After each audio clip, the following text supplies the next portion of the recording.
Hello बच्चों, कैसे हैं आप सभी। मैं अभिषेक महाक स्वागत करता हूं आप सभी का आपके अपने यूट्यूब चैनल स्पेक्ट विजन पे। बच्चों, पिछले कुछ दिनों से मध्य प्रदेश में मेडिकल के फील्ड में होने वाली परेशानियों को अगर देखें तो एक सवाल सभी बच्चों के मन में उठता है कि क्या मध्य प्रदेश से मेडिकल फील्ड में करियर बनाना एक अच्छा ऑप्शन साबित हो सकता है। पिछले कई दिनों से कुछ बच्चे जो स्पेशली एमपी पीएनएसटी जैसे एग्जाम में एनरोल थे, उन्हें भी परेशानियों का सामना करना पड़ा है। तो इन्हीं सभी चीजों को देखते हुए हम आपके सामने एक वीडियो लेकर के आ रहे हैं, ताकि वो बच्चे जो अभी क्लास 12th में हैं, उन्होंने सोचा है आने वाले सालों में अपना करियर मेडिकल के सेक्टर फील्ड में बनाने के लिए, तो उनका एक मोटा मोटी एक क्लियर आइडिया हो जाए इस वीडियो को देखने के बाद कि क्या परेशानियां, क्या चुनौतियां आपके सामने आ सकती हैं अगर आपने मध्य प्रदेश से जो है नर्सिंग करने का सोचा है।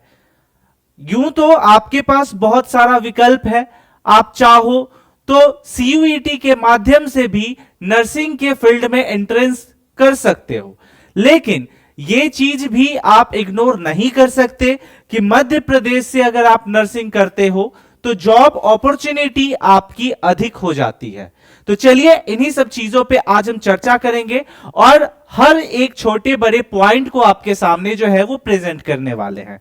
देखो बच्चों, पिछले कई दिनों से आपको आइडिया होगा कि एमपी में क्या चल रहा है, क्या प्रॉब्लम हो रही है। फिलहाल के लिए आपके सामने अभी मैं एक साइट ओपन कर रहा हूं। ये आपका मध्य प्रदेश का ऑफिशियल साइट है।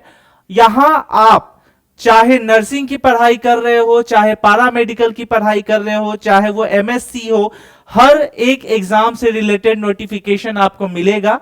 ये आपका ऑफिशियल साइट है और ये आप लोगों को अगर आइडिया नहीं है तो सिंपल आप गूगल पे सर्च कर सकते हो MPDME। जैसे ही आप सर्च करोगे आपके सामने एक लिंक आएगा, उस पर टैप करके department of public health and medical education का ये साइट खुल जाएगा। यहां से आप देख सकते हो कि जो बच्चे बीएससी नर्सिंग में एनरोल्ड होना चाहते हैं या जीएनएम के कोर्स में एनरोल्ड होना चाहते हैं, वो यहां क्लिक करके आगे की सारी सूचनाएं यहां से जो है वो प्राप्त कर सकते हैं। और बाकी जो बच्चे एमएससी या एएनएम जैसे कोर्स में एनरोल्ड है या एमडी एमएस जैसे कोर्स में एनरोल्ड है, वो उनके लिए भी यहां पे अलग अलग विकल्प दिए गए हैं। ये कुछ बेसिक जानकारियां थी जो आपको मालूम होना चाहिए। अगर मालूम नहीं है तो इस तरीके से आप जैसे 2026 में आपका एग्जाम होगा तो उसका नोटिफिकेशन से लेकर के सारा सब कुछ यहां पे देखने को मिल जाएगा। इन सब चीजों को अगर आप समझ चुके हैं तो आपके पास एक विकल्प और है।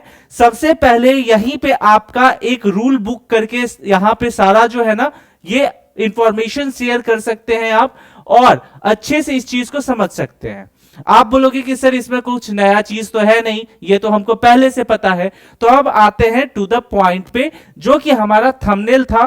थंबनेल एक बार फिर से देख लो कि एमपी से नर्सिंग अच्छा या खराब, क्या अपॉर्चुनिटीज आपके सामने आती हैं, उस पे जरा सा बात कर लेते हैं। सबसे पहले बच्चों आपको यह समझने की आवश्यकता है कि मध्य प्रदेश में अगर आप नर्सिंग करना चाहते हैं तो उसके लिए आपके पास कौन कौन सी अपॉर्चुनिटी है, कौन कौन सा एग्जाम है। सबसे पहले तो आपको 12th क्लियर होना चाहिए।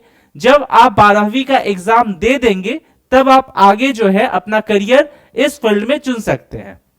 सबसे पहले यहां पे ये देखो, अगर मैं बात करूं कि मध्य प्रदेश में नर्सिंग के लिए आपके पास कौन कौन से कोर्स अवेलेबल हैं, तो सबसे पहला ANM, GNM, BSc nursing, post basic और एमएससी नर्सिंग, ये सारे स्टेप बाय स्टेप है। अगर कोई बच्चा 12वीं के बाद चाहेगा कि डायरेक्ट वो पोस्ट बेसिक बीएससी नर्सिंग कर ले, ठीक है, या एमएससी नर्सिंग कर ले, तो वो ऐसा ना समझे। आपको यहां पे जो है स्टेप बाय स्टेप सारे कोर्सेज करने पड़ेंगे। सो फिलहाल के लिए हर एक बच्चा जो भी किसी एक फील्ड में इनरोल्ड होना चाह रहा है उन सभी के लिए यहां पे विकल्प अवेलेबल है। और साथ में आप सारे कोर्स का ड्यूरेशन भी यहां पे आसानी से देख सकते हो। जैसे बीएससी नर्सिंग आपको पता है 4 साल का डिग्री कोर्स है, वैसे ही बच्चों जब इन सारी चीजों को आप अच्छे से समझ जाओगे तो आपके सामने एंट्रेंस एग्जाम का ऑप्शन निकल करके आता है। आप चाहोगे कि डायरेक्टली आफ्टर 12th आप नर्सिंग के किसी कॉलेज में एडमिशन ले लो और पढ़ाई करो, तो ये चीज आप कर सकते हो, लेकिन प्राइवेट कॉलेज में ये गवर्नमेंट अपॉर्चुनिटी आपको नहीं मिलेगी और प्राइवेट में आपको बहुत सारे पैसे देने पड़ेंगे। लेकिन अगर आप चाहते हो कि मध्य प्रदेश से आप नर्सिंग करो तो उसके लिए आपको एंट्रेंस एग्जाम देना होगा। जैसे यहां पे कुछ एग्जाम का मैं नाम ले रहा हूं और कौन सा एंट्रेंस एग्जाम से किस चीज की आप आगे करियर अपॉर्चुनिटी में जो है अपनी पढ़ाई कर सकते हो वो मैं बताता हूं। सबसे पहले अगर आपका सपना है बीएससी नर्सिंग करने का, जो कि एमपी में टॉप मोस्ट बच्चे जो है इसको प्रेफर करते हैं, तो बीएससी नर्सिंग के लिए बच्चे आपको जो है एमपी पीएनएसटी का एग्जाम देना पड़ेगा, जो कि हर साल होता है। इस साल भी हुआ और आने वाले साल भी होंगे। इसका क्वेश्चन क्या होता है, कैसे आता है, इस पे हमने एक डेडिकेटेड वीडियो बना दिया है जो कि हमारे चैनल पे अवेलेबल है, वहां से जाके आप देख सकते हैं। वैसे ही अगर कोई बच्चा जीएनएम और एएनएम का पढ़ाई करना चाहता है तो उसके लिए उसको एंट्रेंस टेस्ट देना पड़ता है, जो कि जीएन टीएसटी और एएनएम टीएसटी के नाम से जो है यहां पे एंट्रेंस एग्जाम होता है और इसको आपको देना पड़ेगा। लेकिन जैसा कि मैंने पहले बताया कि आप चाहते हैं कि डायरेक्ट कॉलेज में एडमिशन ले ले, तो इसके लिए विकल्प आपके सामने सिर्फ और सिर्फ प्राइवेट कॉलेज का बच जाता है। और प्राइवेट कॉलेज जहां भी आएगा वहां पे आपको जो फी आपका बजट है वो थोड़ा सा बिगड़ जाएगा, क्योंकि वहां पे आपको जो है ज्यादा पैसे देने पड़ेंगे। दूसरी चीज कि प्राइवेट कॉलेज का जो प्लेसमेंट होता है उसका रिस्क थोड़ा ज्यादा होता है इन कंपेयर टू गवर्नमेंट, ठीक है, वैल्यू थोड़ा कम होता है। वही अगर मैं बात करूं कि एमपी में जो है नर्सिंग एजुकेशन का क्या अच्छाई है और नर्सिंग एजुकेशन अगर आप करना चाहते हैं एमपी में तो उसका क्या अच्छा साइड है और क्या उसका खराब साइड है, दोनों चीजों को अच्छे से समझो। सबसे पहले यहां पे आपको यह समझने की आवश्यकता है कि अगर आप गवर्नमेंट कॉलेज जैसे गांधी मेडिकल कॉलेज जो कि भोपाल में सिचुएटेड है, नेताजी सुभाष चंद्र बोस कॉलेज जो कि जबलपुर में है, एंड ग्वालियर कॉलेज एटीसी जैसे अगर आप रिपोर्टेड कॉलेज में अपनी आगे की पढ़ाई करते हो तो फिर आपके लिए जो है मेडिकल लाइन एमपी में बढ़िया है। मैं ये नहीं बोल रहा कि प्राइवेट में पढ़ने वाले लोगों के लिए बढ़िया नहीं है, लेकिन सरवाइव करने का जो चांस है वो आपको थोड़ा सा जो है डिफिकल्ट हो जाता है प्राइवेट में। वही अगर मैं बात करूं तो गवर्नमेंट कॉलेज जो एमपी में है वो प्रॉपर वहां पे आपको फैकल्टी अच्छा रहेगा, वहां पे जो है सारे रूल रेगुलेशन अच्छे से होते हैं। लेकिन आपका सवाल यहां पे ये आएगा कि सर बहुत से ऐसे प्राइवेट कॉलेज हैं जिनकी फैकल्टी जो है वो भी ठीक है, उसका कैंपस अच्छा है, ठीक है, तो यहां पे कुछ चीजों को लेकर के पूरा का पूरा फ्रेम चेंज कर देना ये सही चीज नहीं है, ठीक है। आप एक बार अच्छे से समझो मैं क्यों बोल रहा हूं। देखो दूसरी चीज सबसे बड़ी प्रॉब्लम क्या है एमपी में कि लड़कियों के लिए सिर्फ रिजर्व कॉलेज है, ठीक है, तो गवर्नमेंट कॉलेज सिर्फ और सिर्फ लड़कियों को मिलता है और बेचारे लड़कों के लिए जो है वो प्राइवेट के अलावा कोई विकल्प नहीं बच जाता है। तो बहुत से बच्चे बोलेंगे कि सर हमारे लिए तो ये ऑप्शन है ही नहीं, तो हम क्या करेंगे, हम नहीं करेंगे क्या पढ़ाई? तो आप करोगे, लेकिन प्राइवेट कॉलेज चुनने का भी एक तरीका होता है। आपको उस कॉलेज के प्लेसमेंट रिकॉर्ड को देखना होगा, आपको उस कॉलेज के पिछले कई सालों का इतिहास अच्छे से रिसर्च करना होगा, फी स्ट्रक्चर देखना होगा, कैंपस क्वालिटी देखना होगा, फैकल्टी देखना होगा। तो हर एक पॉइंट को देखा जाता है, ना कि मन किया और वहां पैसा देके एडमिशन करा लिए, 4 साल के बाद घूमते चले 20,000 के जॉब के लिए, ठीक है। तो इस तरीके से दिक्कत आती है। तो सबसे पहले हर जगह पे अच्छाई है और हर जगह पे जो है वो आपका जो है ना थोड़ा बहुत आपको एक्टिव होना ही पड़ता है। अब इसके बाद आगे देखिए, यहां पे अगर बोला जाए तो ये प्राइवेट एंड गवर्नमेंट को तो आप अच्छे से समझ लिए।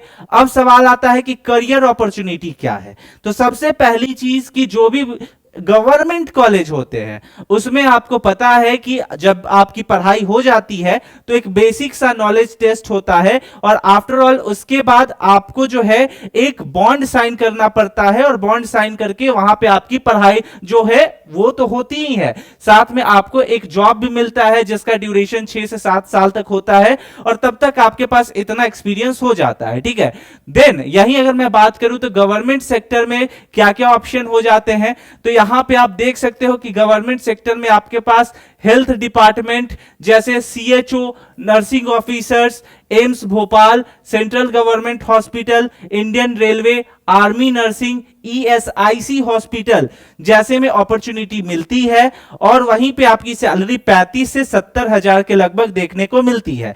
लेकिन प्राइवेट सेक्टर की बात करोगे तो बहुत से ऐसे कॉलेज हैं जिसके प्लेसमेंट रिकॉर्ड अच्छे हैं और उन कॉलेज में अगर आपको प्लेसमेंट देखा जाए तो जनरली आपका Apollo, Medanta, Fortis, CHL, indoor इस तरीके के कॉलेजेस हॉस्पिटल्स में आपको जो है अपॉर्चुनिटी मिलता है। वही आप एनजीओ या नर्सिंग होम्स जैसे जो है वो सर्विस में भी अपना सर्विस प्रोवाइड करा सकते हैं। सैलरी आपका यहां पे थोड़ा गवर्नमेंट के अकॉर्डिंग कम यानी कि 15 से 30 हजार के लगभग देखने को मिलता है। लेकिन अगर कोई प्राइवेट कॉलेज जिसका रिकॉर्ड बहुत अच्छा हो, जिसका ट्रैक रिकॉर्ड कॉन्टेक्ट अच्छा हो, उस पे आप जो है उसके थ्रू यूके, यूएई, कनाडा जैसे जो है लाइसेंस के थ्रू आप आगे जाकर के अपने करियर को जो है वो बिल्डअप कर सकते हैं। इन सारी चीजों के बाद जॉब स्कोप एंड डिमांड क्या है, तो सेम वही चीज है कि आपको प्रॉपर, अगर मैं सिंपल शब्दों में बोलूं तो अगर आपके पास पैसा नहीं है, आप सरवाइव कर रहे हो, आप चाहते हो कि जितना जल्दी कहीं सेटल हो जाए, तो बच्चों आप सभी के लिए मैं यही एडवाइस करूंगा कि आपको मोस्टली प्रेफर करना है गवर्नमेंट कॉलेज। और जो हमारे बच्चे यानी जो लड़के मध्य प्रदेश के जिनके पास अपॉर्चुनिटी चाह करके भी नहीं है कि आप गवर्नमेंट कॉलेज में पढ़ाई करो, तो उनके लिए हमने एक और वीडियो बना दिया है जिसमें हमने बताया है कि प्राइवेट कॉलेज का चयन कैसे करना है, एमपी के टॉप प्राइवेट कॉलेज कौन कौन से हैं और किस तरीके से स्कॉलरशिप को यूज करते हुए अपना करियर जो है आगे बढ़ाना है। तो आप उस वीडियो को भी देख लीजिएगा।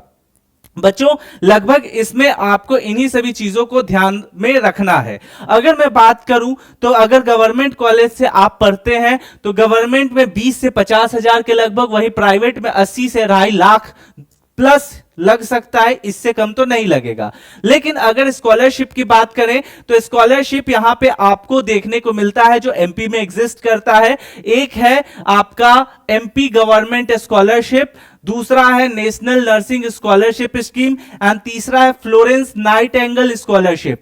ये जो फ्लोरेंस नाइटिंगेल स्कॉलरशिप है इस पे मैं एक डेडिकेटेड वीडियो बना दूंगा, क्योंकि जितने भी ना केवल बीएससी नर्सिंग करने वाले, ठीक है, ना केवल बीएससी नर्सिंग करने वाले स्टूडेंट, बल्कि कोई भी बच्चा जो नर्सिंग फील्ड में जाना चाहता है वो सभी इस स्कॉलरशिप के थ्रू जो है अपना आगे का करियर बढ़ा सकता है। तो इन सारी चीजों के बाद अगर सिंपल वर्ड में मैं बोलूं कि एक कंक्लूजन दूं, तो बच्चों आपको अगर नर्सिंग करना है तो अपने अंदर वो कैपेबिलिटी लाओ, थोड़ा सा मेहनत करो, क्योंकि इससे बेहतर बेहतर ऑप्शन आपके पास है। All India institute of medical science यानी एम्स भी हर साल बीएससी नर्सिंग का एंट्रेंस एग्जाम लेता है और वो भी 11th और 12th लेवल का होता है। एमएनएस जैसा एग्जाम होता है जो कि मिलिट्री नर्सिंग सर्विसेज जैसे एग्जाम है। इन सभी में एनरोल्ड करो खुद को। ना केवल अगर आपके पास यही सोच है कि हां मैं सिर्फ स्टेट का एग्जाम दूंगा, तो आपको हो सकता है कि करियर में अपने करियर को ब्राइट करने में समय और मुश्किलें दोनों आए। सो ऑलवेज ट्राई कीजिएगा कि जितना जल्दी जो है हर एक एग्जाम, जैसे कि अगर नर्सिंग कर रहे हो तो स्टेट के साथ साथ सेंट्रल लेवल के एग्जाम में भी एनरोल्ड हो। और साथ में बच्चों आप सभी से मैं रिक्वेस्ट करूंगा कि इस व्हाट्सएप ग्रुप से आप सभी को जुड़ जाना है। इसका लिंक डिस्क्रिप्शन के साथ साथ कमेंट सेक्शन में पिन कर दिया गया है। इसका बेनिफिट यह होगा कि आप सभी को कभी भी किसी भी प्रकार का स्कॉलरशिप हो या फिर मेडिकल फील्ड का एग्जाम हो, कोई भी ऐसी जो अपडेट होगी आपको आसानी से मिल जाएगी। आई होप कि यह वीडियो आप सभी के लिए यूजफुल रहा हो। मिलते हैं अगली वीडियो में, तब तक के लिए स्टे सेफ, टेक केयर, जय हिंद।